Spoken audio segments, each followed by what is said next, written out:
आपने ये आवाज सुनी होगी।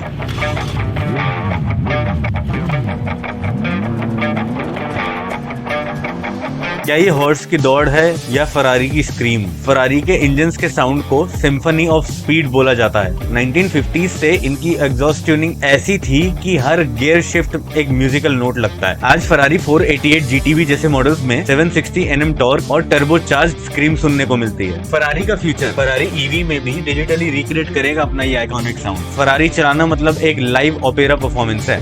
सेव दिस फैक्ट और कमेंट करो कौन जीतेगा, सिम्फनी या फिर ऑर्केस्ट्रा।